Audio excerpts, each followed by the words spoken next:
दोस्तों, तो एपिसोड 9 की शुरुआत में प्लेन में एक आदमी अचानक अपनी सीट से उठ बैठता है। फिर वो सीने पर हाथ रखकर वॉशरूम की ओर जाते हुए गिर पड़ता है। देखकर लग रहा था कि शायद उसको हार्ट अटैक आया हुआ है। तभी एयर होस्टेस घबराते हुए पूछती है कि क्या हमारे बीच कोई डॉक्टर है। तो एक लेडी दौड़कर आते हुए बताती है कि वो डॉक्टर है। अब वो आदमी को पीठ के बल लेटाने में मदद करने के लिए कहती है, लेकिन जैसे ही आदमी को सीधा करते हैं तो वो उसे देखते ही चौंक जाती है। अब कहानी फ्लैशबैक में जाती है और पता चलता है कि असल में ये आदमी है कौन। टीवी पर न्यूज चल रही होती है कि अपराधी किम सोन को 7 साल की बच्ची को अगवा करने और उसके साथ शारीरिक शोषण के अपराध में गिरफ्तार कर लिया गया है। पीड़ित बच्ची की हालत इतनी गंभीर है कि उसे सदमा लगा है और किम सोन ने बताया कि उसने ये अपराध तब किया जब वो नशे की हालत में था। डॉक्टर चे इस न्यूज को देखकर सहम जाती हैं और तभी उस बच्ची को अस्पताल ले जाया जाता है, जिसकी हालत काफी नाजुक थी और डॉक्टर चे ही उसका इलाज भी करती हैं। बच्ची की हालत को देखकर उनकी आंखों से आंसू निकल आते हैं। फिर उसके 2 साल बाद इमरजेंसी की हालत में एक मरीज को लाया जाता है। डॉक्टर चे दौड़कर आते हुए पूछती हैं, क्या इसी मरीज को चाकू मारा है? पर जैसे ही वो देखती है कि ये तो वही अपराधी किम सोन है, तो वो उसका इलाज करने से मना कर देती है। पुलिस वाला कहता है कि दूसरे अस्पताल ले जाएंगे, तब तक ये मर जाएगा।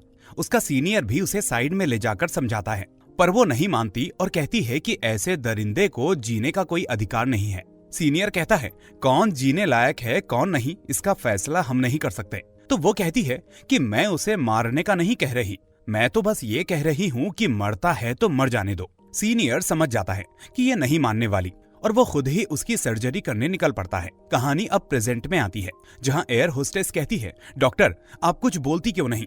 तो डॉक्टर चे जल्दी से मरीज को चेक करती है और घबराते हुए बताती है कि दिल के चारों तरफ फ्लूइड जमा हो गया है, फौरन इमरजेंसी ट्रीटमेंट करना होगा और जल्दी से मेडिकल किट लाने के लिए कहती है। तो एयर होस्टेस जाकर किट ले आती है। अब डॉक्टर उसमें से एक सुई निकालती है और दिल के आसपास से एक्स्ट्रा फ्लूइड निकालने से पहले घबराते हुए एक बच्ची की तरफ देखती है। फिर अपने आप को कंट्रोल करके प्रोसीजर शुरू करती है।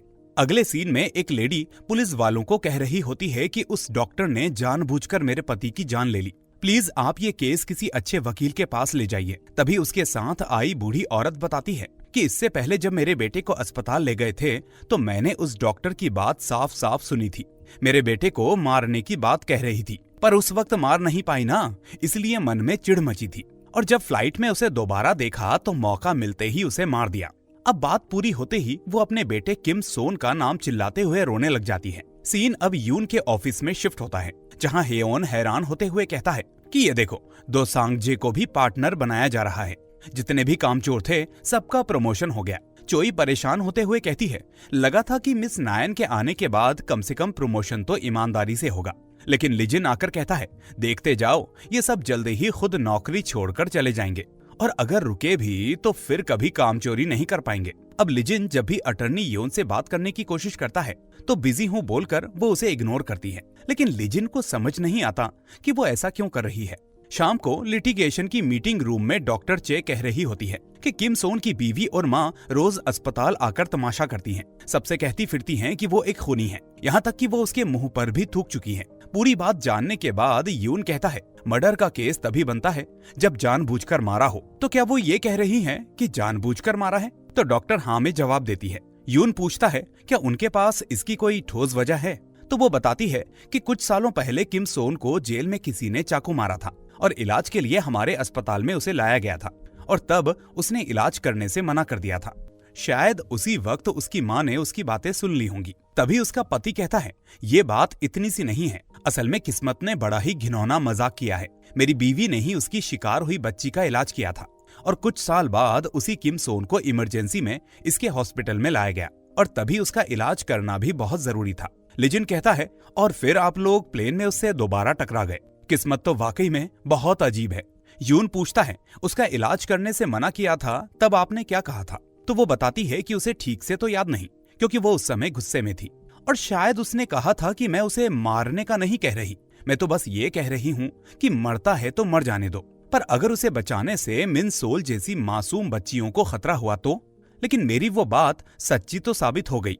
भले ही इस बार वो कामयाब नहीं हुआ, पर उसने फिर से एक 8 साल की बच्ची को अगवा करने की कोशिश की।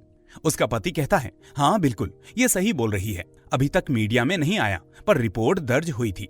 लेकिन किम सोन की मौत के बाद उस केस को बंद कर दिया गया। होमिन कहती है तो उसका फ्लाइट में होना मतलब कि वो देश छोड़कर भाग रहा था। इस पर उसका पति कहता है शायद ऐसा ही होगा। अब यून कुछ सोचने के बाद कहता है बस मेरे एक सवाल का जवाब दीजिए, क्या आपने किम सोन को जानबूझकर मारा था? तो परेशान होते हुए वो कहती है जी नहीं। अब यून कहता है तो फिर ठीक है। फिर रात को होमिन अपने दोस्तों को पूरी बात बताती है। सियोला कहती है अगर उसकी जगह मैं होती तो मैं भी यही करती, पर किसी को मारने का सोचना और असल में मार देना ये दोनों बहुत ही अलग चीजें हैं।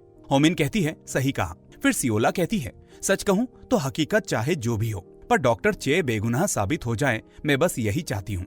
ये सुनकर होमिन और जियून भी उसकी हाँ में हाँ मिलाती हैं। वहीं उधर लिजिन अपने परिवार से वीडियो कॉल पर बात कर रहा होता है और उसकी बहन बताती है कि उसकी एक दोस्त है जो अपने पति से तलाक चाहती है, तो क्या तुम उसका केस लोगे? लिजिन पहले तो मना करता है, फिर कुछ सोचने के बाद कहता है ठीक है, आप कल ही उसे मीटिंग के लिए भेज देना। अगले दिन नायन उन सभी का स्वागत करती है जिनका प्रमोशन हुआ था। फिर दोपहर में दोसांगजे काफी खुश था और वो अपने पार्टनर से कहता है तुम्हारा चेहरा क्यों उतरा है? बाकियों से 2-3 साल पहले पार्टनर बन जाने की खुशी नहीं है? फिर वो हंसने लगता है तो उसकी पार्टनर कहती है लगता है आपने कॉन्ट्रैक्ट साइन करने से पहले एक बार भी उसे नहीं पढ़ा। मिस नायन ने पार्टनर्स का पूरा सैलरी सिस्टम ही बदल कर रख दिया है। अब से काम लाने पर ही सैलरी मिलेगी और आपका काम देखकर लगता तो नहीं कि अगले महीने आपके अकाउंट में एक भी पैसा आने वाला है। ये सुनते ही उसकी सिट्टी पिट्टी गुल हो जाती है। वहीं उधर पुराने पार्टनर मिस्टर को से ये कह रहे होते हैं कि नायन अपनी मनमानी कर रही है, आप उसे कुछ बोलते क्यों नहीं? तो मिस्टर को कहते हैं देखिए मुझे कुर्सी छोड़े हुए काफी समय हो गया है, अब अगर हक जमाने आऊंगा तो सब मुझे ही गलत मानेंगे। ये सुनकर वो दोनों परेशान हो जाते हैं। तो मिस्टर को कहते हैं ठीक है, मैं सोचता हूँ कुछ। फिर उनके जाते ही वो मन ही मन सोचते हैं कि तुम मुझे कभी नहीं समझ पाओगे। इसके बाद वो किसी को कॉल करते हैं और कहते हैं कि अपना काम हो गया है तो असली खेल शुरू करो। इधर लिटिगेशन टीम की मीटिंग में होमिन बताती है कि किम सोन के घर वाले डॉक्टर चे पर मर्डर का केस लगाना चाहते हैं। हमें सरकारी वकील को अपनी स्टेटमेंट देनी चाहिए ताकि मर्डर का केस ना लग सके। अब यून कहता है तो हमें यह साबित करना होगा कि इलाज और मौत के बीच कोई सीधा कनेक्शन नहीं था। इसके लिए डॉक्टरों की राय लेनी होगी। जितनी ज्यादा हो सके उतने एक्सपर्ट्स की राय इकट्ठी करो। होमिन कहती है ठीक है, मैं आज ही जाकर डॉक्टरों से बात करती हूँ। तभी चोई बोल पड़ती है कि उसके घर में भी 2 जुड़वा बहनें हैं जो 7 से 8 साल की हैं और उसका घर किम सोन के घर से 10 मिनट की दूरी पर है, तो वो भी इस केस में उनकी मदद करना चाहती हैं। ये सुनकर बाकी लोग भी मदद करने की रिक्वेस्ट करते हैं। फिर यून कहता है कि ये तो अच्छी बात है, सब मिलकर काम करो। फिर जैसे ही वो मीटिंग रूम से बाहर आता है तो लिजिन उसके पीछे पीछे आता है और कहता है अरे 1 मिनट बात तो सुन, वो मेरी एक जानकार है, उसका डिवोर्स का केस ले लूं क्या? तो यून कहता है पर डिवोर्स का केस तो अटर्नी योन संभालती है ना। तो वो कहता है हाँ मैं उसी के साथ काम करूंगा ना। तो यून कहता है फिर तो क्रेडिट के लिए मिस्टर किम से बात करनी होगी। तो वो कहता है उसकी जरूरत नहीं है क्योंकि मुझे बस काम करना है, क्रेडिट नहीं चाहिए। अब यून चौंकते हुए कहता है और कोई काम नहीं है क्या? तो वो कहता है काम तो है पर नया सीखने का मौका है, तो सोचा कि कर लेता हूँ। यून कहता है ठीक है, करो जो करना है। और फिर उसके जाते ही हंसते हुए कहता है आखिरकार तलाक का केस भी ले ही लिया। अब नायन चेयान नाम के एक पैरा लीगल से मिलती है जिसने यूलिम के एमए केस में काफी मदद की थी। वो नायन की काफी तारीफें करता है। अब नायन पूछती है तुम काम में इतने माहिर हो फिर पैरा लीगल कैसे? तो वो बताता है कि वो लोकल लॉ स्कूल में पढ़ा है, इसलिए ज्यादा आगे नहीं बढ़ पाया।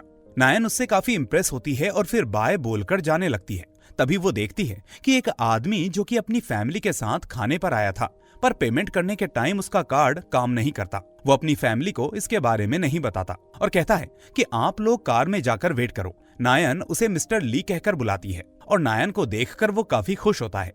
थोड़ी देर के बाद दोनों एक टेबल पर बैठे होते हैं। मिस्टर ली कह रहा होता है कि पता नहीं आपका शुक्रिया कैसे करूं, ये बिल के पैसे मैं आपको जल्द ही लौटा दूंगा। तो नायन कहती है इसकी कोई जरूरत नहीं है, पहले आप ये बताइए कि आप कैसे हैं? आपसे कांटेक्ट करने की मैंने बहुत कोशिश की थी। तो वो कहता है लगता है आपको पता नहीं कि मेरी कंपनी मेरे हाथों से निकल गई और ये सब ब्लू स्टोन फंड की वजह से हुआ है। ये सुनकर नायन चौंक जाती है और कहती है कि पूरी बात बताइए। तो मिस्टर ली बताने लगता है कि जैसा कि आप जानती हैं, हाइनी कोर तो मेरी जिंदगी भर की मेहनत है। एआई प्लेटफॉर्म डेवलप करने के लिए मैंने और मेरी टीम ने इसमें अपनी लाइफ के बेशकीमती साल खर्च कर दिए। नायन कहती है जी मुझे पता है, इस टेक्नोलॉजी की वजह से बड़ी कंपनियां आपकी कंपनी को खरीदने की पूरी कोशिश कर रही हैं, पर आपने कहा था कि आप अपनी कंपनी को कभी नहीं बेचेंगे। तो वो कहता है हाँ, पर ब्लू स्टोन ने हमारी कंपनी में 15 बिलियन वॉन इन्वेस्ट किए थे, लेकिन पैसों की हेराफेरी का इल्जाम लगाकर पिछले साल कंपनी मुझसे छीन ली। और फिर एक दिन ओपीटी एक अमेरिकन कंपनी को 120 बिलियन वॉन में बेच दिया, यानी कि 15 में खरीदा और 120 में बेच दिया। हालांकि उसकी कीमत इससे भी कई गुना बढ़कर थी, पर मुझे इस टेक्नोलॉजी को अपने देश में ही डेवलप करना था। पर इन बेवकूफों ने इतनी बढ़िया टेक्नोलॉजी दूसरे देश की थाली में परोस कर दे दी। अब पूरी बात सुनकर नायन परेशान होते हुए कहती है, तो इतना सब कुछ हो गया और मुझे पता भी नहीं चला। अब अगले दिन मिस्टर को के पास कोई खबर भेजता है कि कल मिस नायन मिस्टर ली से मिली थी, और ये सुनते ही वो थोड़ा परेशान हो जाते हैं। फिर वो मिस नायन से मिलते हैं और बताते हैं कि हाइनी कोर हमारी क्लाइंट थी, ना कि मिस्टर ली थे। तो नायन कहती है, पर मिस्टर ली ने पैसों की कोई हेरा फेरी नहीं की थी। अब मिस्टर को कहते हैं, मैं इसके लिए पार्टनर्स की मीटिंग बुलाता हूँ, तुम वहीं पर अपनी सफाई देना। उसके जाते ही मिस्टर को कुछ सोचते हैं और फिर किसी को कॉल करके कहते हैं कि हमें हमारे प्लान को जल्दी ही अंजाम देना होगा। इधर लिजिन अटर्नी योन के साथ काम करने के लिए उसे मना रहा होता है, पर वो नहीं मानती और कहती है कि वो इस केस को अकेले देख लेगी, उसे किसी की जरूरत नहीं है। तो लिजिन उसका हाथ पकड़कर साइड में ले जाने लगता है। अब योन पूछती है, तुम्हारी प्रॉब्लम क्या है? तो वो कहता है, प्यार करता हूँ आपसे। ये सुनकर वो हड़बड़ा जाती है और वहां से जाने की कोशिश करती है, पर लिजिन उसे रोक लेता है और बताता है कि वो शुरू से ही उन्हें पसंद करता है, लेकिन कहीं दोस्ती टूट ना जाए इसलिए बता नहीं पाया। योन कहती है, बेवकूफों जैसी बात मत करो, और वो वहां से चली जाती है। फिर अगले दिन होमिन सरकारी वकील से मिलने जाती है, और जब उसे पता चलता है कि उन्होंने फर्स्ट ईयर एसोसिएट को भेजा है, तो वो कहता है कि इतने बड़े केस पर एक नौसिखिए को भेजकर उन्होंने ज्यादा ही भरोसा नहीं दिखाया है। होमिन कहती है, सर क्या मैं जान सकती हूँ कि आप उन पर क्या क्या इल्जाम लगाने वाले हैं? तो वो कहता है, मर्डर का इल्जाम, मेडिकल लॉ का उल्लंघन, गंभीर चोट पहुंचाने का मामला, ये सारे इल्जाम। अब होमिन कहती है, हम जल्द ही अपनी राय अच्छे से तैयार करके आपको दे देंगे और उम्मीद है आप पढ़कर फैसला लेंगे कि मुकदमा चलाना चाहिए या नहीं। तो वकील कहता है, हाँ वो मैं देख लूंगा। अब होमिन पूछती है, सर ये ऑटोप्सी की रिपोर्ट कब तक आ जाएगी? तो वो बताता है कि आते ही भेज देंगे। मेरे ख्याल से उनकी मौत का कारण था एओर्टिक डिसेक्शन, पर उसे और भी कुछ हुआ था, ऐसा कह रहे थे। ये देखो, उसे कोई खानदानी बीमारी थी जो समय के साथ जानलेवा होती है, जैसे दिल की किसी बड़ी नस का फटना। उसकी मौत होना तो तय ही था। ये सुनकर होमिन कहती है, तो ऐसे में तो मुकदमा चलाने की कोई ठोस वजह नहीं है। खानदानी बीमारी है तो फैमिली हिस्ट्री देखनी पड़ेगी। क्या आपके पास उनकी मेडिकल हिस्ट्री है? तो वो कहता है कि हुई भी तो क्या। तो होमिन बड़े प्यार से रिक्वेस्ट करती है कि हमें वो देखने दीजिए, वरना हॉस्पिटल में रिकॉर्ड मंगवाने के लिए कोर्ट से ऑर्डर लेना पड़ेगा। लेकिन फिर भी हॉस्पिटल से रिकॉर्ड मिल पाना इतना आसान नहीं है। वकील कहता है, मुकदमे से पहले जानकारी देना प्रोसिक्यूटर के हाथ में होता है। तो वो कहती है, जी सर, इसलिए मैं आपसे गुजारिश कर रही हूँ। फिर वकील कहता है, ठीक है, सोच के बताता हूँ। अब देर रात तक होमिन और उसके दोस्त मेडिकल की बुक्स पढ़ पढ़कर परेशान हो जाते हैं, पर उन्हें कुछ भी समझ में नहीं आता। अब चोई कहती है, अगर ऐसे ही पढ़ते रहे तो हम भी डॉक्टर बन जाएंगे। फिर होमिन के दिमाग की बत्ती जलती है और वो सियोला को लेकर आती है और सबको बताती है कि वो उसकी रूममेट है और साथ ही एक अच्छी डॉक्टर भी है। सियोला बताती है कि किम सोन को एओर्टिक डिसेक्शन हुआ था, जो खानदानी बीमारी बीडीएस के चलते होता है, पर शायद डॉक्टर को लगा होगा कि उसे कार्डियक टेम्पोनेड हुआ है। दोनों के लक्षण इतने मिलते जुलते हैं कि बिना मेडिकल उपकरणों के भेद कर पाना आसान नहीं है। फिर वो उसके परिवार की मेडिकल हिस्ट्री को देखकर बताती है कि लक्षणों को देखकर लगता है कि उसके दादी और अंकल को भी बीडीएस था। ये सुनकर सब लोग खुश हो जाते हैं कि आखिरकार तोड़ मिल ही गया। अब होमिन और चोई मिलकर स्टेटमेंट तैयार करने में लग जाती हैं और काम पूरा होते ही दोनों काफी खुश होती हैं। फिर होमिन कहती है, क्यों ना थोड़ी देर ताजी हवा में टहल कर आए, मुझे एक बहुत ही बढ़िया जगह पता है। और फिर वो दोनों छत पर बैठकर बातें करने लगती हैं। होमिन पूछती है, तेरी सच में 2 जुड़वा बहनें हैं, वो भी 7 साल की? काफी सालों का अंतर है, इसीलिए लगता है तुम्हारे पेरेंट्स में काफी बनती होगी। तो चोई दुखी होते हुए बताती है कि उसके माँ बाप नहीं है। जब वो हुई थी तब उसकी माँ नाबालिग थी, उनकी शादी भी नहीं हुई थी। फिर जब वो हाई स्कूल में थी तब उसकी माँ कहीं चली गई और फिर कुछ साल बाद वापस आई और अपनी जुड़वा बेटियां छोड़कर फिर गायब हो गई। ये सुनकर होमिन भी दुखी हो जाती है और कहती है, 7 साल की बच्चियों की देखभाल करना बहुत मुश्किल होता होगा। तो वो कहती है कि उसकी मासी उसके पास में ही रहती हैं, वो उसकी बहुत हेल्प करती हैं और अक्सर वो दोनों अकेले ही किंडरगार्टन आती जाती हैं। इसी बीच किम सोन रिहा हो गया, ये सुनकर वो काफी डर गई थी, पर उसकी मौत की खबर सुनकर उसे काफी राहत भी मिली थी। होमिन कहती है कि उसे उसके कर्मों का फल मिला है और फिर वो अपनी जुड़वा बहन होजू के बारे में बताती है। अब काफी बातें करने के बाद ये दोनों कलीग से दोस्त बन जाते हैं। फिर सुबह यून के आते ही उसे पूरी बात बताते हैं।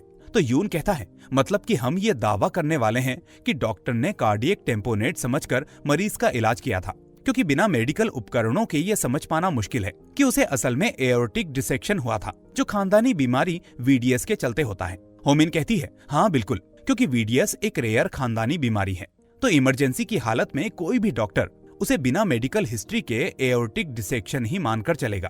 लिजिन कहता है, अगर हम उन्हीं हालातों में दूसरे डॉक्टर क्या फैसला लेते हैं, ये बयान दिला सकें और ये साबित कर दें कि डॉक्टर चे ने हालातों के हिसाब से बहुत बढ़िया काम किया था, तो शायद वो इल्जामों से बरी हो जाएंगी। यून कुछ सोचने के बाद कहता है, पर अगर मिस चे को उसकी बीमारी के बारे में पहले से ही पता हो तो हम ये साबित नहीं कर पाएंगे कि वो निर्दोष है। होमिन कहती है, पर अभी तक ऐसा कोई सबूत नहीं है कि मिस चे को किम सोन की बीमारी के बारे में पहले से पता था। यून कहता है, ठीक है, एक्सपर्ट्स की राय हमारे स्टेटमेंट में जोड़ दो और फिर ड्राफ्ट को पूरा करके प्रोसिक्यूटर के पास जमा कर दो। इधर मिस्टर को के मना करने के बावजूद नायन यून को लेकर मिस्टर ली से मिलने जाती हैं। मिस्टर ली बताते हैं कि जब कोई भी उनकी कंपनी में इन्वेस्ट करने के लिए तैयार नहीं था तो वो निराश हो गए, क्योंकि रिसर्च को आगे बढ़ाने के लिए पैसों की जरूरत थी। और फिर यूलिम की एक पार्टी में ब्लू स्टोन हाइनी कोर में इन्वेस्ट करने के लिए राजी हो गई। सब कुछ सही चल रहा था, पर ब्लू स्टोन ने पैसों की हेराफेरी का आरोप लगाकर कंपनी हड़प ली।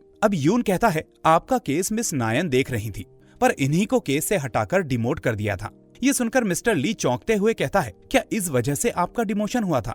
तो नायन कहती है, शायद ब्लू स्टोन के साथ किए गए कॉन्ट्रैक्ट में कोई बड़ा लॉ लूप होल होगा और इसका मुझे पता न चल जाए, इस डर से मुझे केस से हटाकर दूर भेज दिया गया।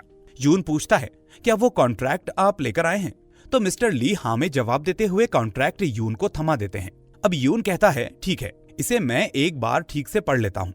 इधर लिटिगेशन टीम अपना काम कर रही होती है कि तभी चोई के पास कॉल आता है और वो परेशान होते हुए कहती है, मेरा नाम कोई यूज कर रहा है, रुको मैं अभी आती हूँ। इस पर होमिन पूछती है क्या हुआ, तो वो बताती है कि किसी ने उसका नाम यूज करके फ्रॉड किया है और अब पुलिस उसे गवाही के लिए बुला रही है। होमिन कहती है, पर हमें तो प्रोसिक्यूटर से मिलने जाना था। तो वो कहती है कि मैं लेट हुई तो यून सर को बता दूंगी, वो चले जाएंगे। अब कई घंटों तक चोई नहीं आती तो होमिन उसके लिए परेशान होती है। तभी यून आकर कहता है, चलो प्रोसिक्यूटर से मिलने चलते हैं, और दोनों निकल जाते हैं। अब प्रोसिक्यूटर स्टेटमेंट पढ़कर कहता है, इसमें साफ साफ हर एक चीज को समझाया गया है। इससे साफ जाहिर होता है कि डॉक्टर चे बेकसूर हैं, तो हम इन पर कोई भी इल्जाम नहीं लगा रहे। फिर वो मिस चे से कहता है, जांच पूरी हो गई है, आप जा सकती हैं। अब ऑफिस के बाहर आते ही मिस चे पूछती हैं, तो क्या ये सब खत्म हो गया? तो यून कहता है, हाँ, उन्होंने केस ना करने का फैसला लिया है, तो ये मामला यहीं पर खत्म होता है। ये सुनकर मिस चे उनका शुक्रिया करती है। अब ऑफिस आते समय होमिन को समझ में नहीं आता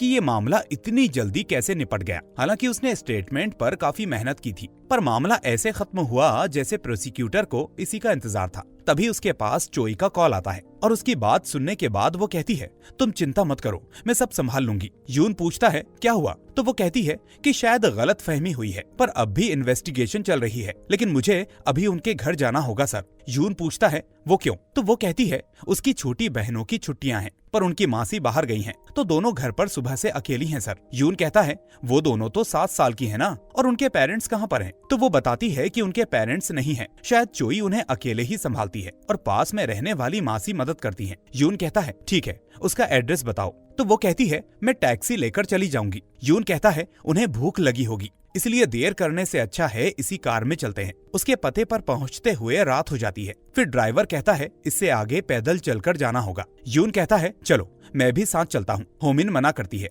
पर वो नहीं मानता। अब जैसे ही डोरबेल बजाते हैं तो बच्ची की आवाज आती है, कौन है? होमिन कहती है, मैं तुम्हारी बड़ी बहन की दोस्त हूँ। तो वो कहती है, पर उनकी तो कोई दोस्त नहीं है। फिर होमिन कहती है, मैं उनकी ऑफिस वाली दोस्त हूँ। चोई ने कहा था कि वो देर से आएगी, तो हमें तुम्हारा ख्याल रखने के लिए भेजा है। बच्ची कहती है, ठीक है, फिर पासवर्ड क्या है? तो होमिन कहती है, चॉकलेट मिल्क। यून कहता है, ये क्या है? तो होमिन कहती है, वो चोई ने बताया था कि बच्चियां शायद पासवर्ड पूछ सकती हैं। ये सुनकर यून हंसने लगता है और तभी बच्चियां दरवाजा खोलती हैं तो होमिन उसे हेलो कहती है। बच्ची यून को देखकर पूछती है, क्या ये भी उनके दोस्त हैं? तो होमिन कहती है, नहीं, ये हमारे बॉस हैं। तो बच्ची कहती है, ओह, तो आप ही वो बॉस हो जो सबको डराते हो। यून कहता है, नहीं, ऐसा बिल्कुल नहीं है। अब घर में आने के बाद होमिन कहती है, भूख लगी है ना, बोलो क्या खाओगी? तो दोनों खुश होकर अलग अलग डिशेस का नाम बताने लगती हैं। फिर पहली वाली ग्रिल्ड रिब्स का नाम लेती है तो दूसरी वाली कहती है, वो तो नहीं खा सकते, दीदी ने कहा था ग्रिल्ड रिब्स साल में सिर्फ एक ही बार खा सकते हैं।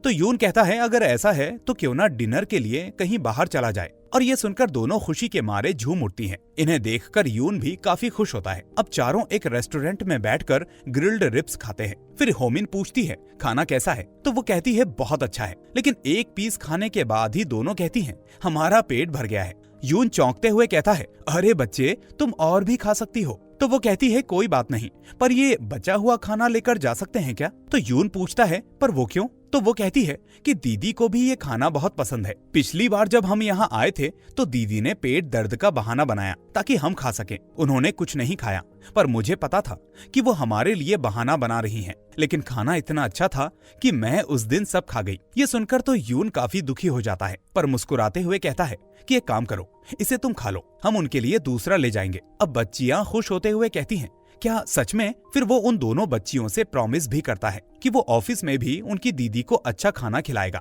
होमिन कहती है, आपको पहली बार इतना खुश देखा है। पर यून के पास उसकी बात का कोई जवाब नहीं होता। अब वो उन्हें सुपरमार्केट ले जाता है और कहता है, तुम्हें जो भी चाहिए इसमें भर दो। ये सुनते ही बच्चियां खुश होकर अपनी मनपसंद चीजें ढूंढने लगती हैं। अब घर आने के बाद वो बहुत सारा खाना उनके किचन में रखता है और कहता है, आज से पेट भर के खाना। और बच्चियां भी हाँ में जवाब देती हैं। फिर यून कहता है, तो ठीक है, मैं निकलता हूँ, तुम इन्हें सुलाकर आ जाना। होमिन कहती है, ठीक है सर, आप जाइए। पर बच्चियां जिद करने लगती हैं कि आप मत जाओ ना, थोड़ी देर और रुक जाओ ना अंकल। फिर होमिन भी रिक्वेस्ट करती है तो वो रुक जाता है कि इनको तो आपसे लगाव हो गया सर। तो यून कहता है, हाँ, इन्हें प्यार करने वाले बहुत कम है ना। अब बच्चियां सो जाती हैं तो होमिन किम सोन वाले केस के बारे में बात करने लगती है। वो कहती है कि आपको क्या लगता है सर, क्या मिस जे सिर्फ किस्मत से बच गई? तो वो कहता है, क्या वो किस्मत थी? फिर कहानी फ्लैशबैक में जाती है और पता चलता है कि हर कोई डॉक्टर को बचाना चाहता था, यहाँ तक कि प्रोसिक्यूटर खुद उसे बेकसूर मान रहा था। पर कानूनन बेकसूर साबित करने में हर किसी को बहुत पापड़ बेलने पड़े। अब डॉक्टर चे ने उसे जानबूझकर मारा था या नहीं, ये तो राज का राज ही रह गया। पर अंत में सब लोग मिलकर उसे इंसाफ दिलाने में कामयाब हो गए। तभी नींद में बच्चियां बड़बड़ाने लगती हैं और ये दोनों एक दूसरे को देखकर मुस्कुराते हैं। और इसी के साथ ये एपिसोड यहीं पर खत्म हो जाता है। तो दोस्तों, इस वीडियो को फटाफट से लाइक करके चैनल को सब्सक्राइब करने के साथ साथ बेल आइकन भी दबा दीजिए ताकि कोई भी वीडियो आपसे मिस ना हो। अब मैं मिलूंगा इसके अगले एपिसोड में। Till then, take care and thanks for watching.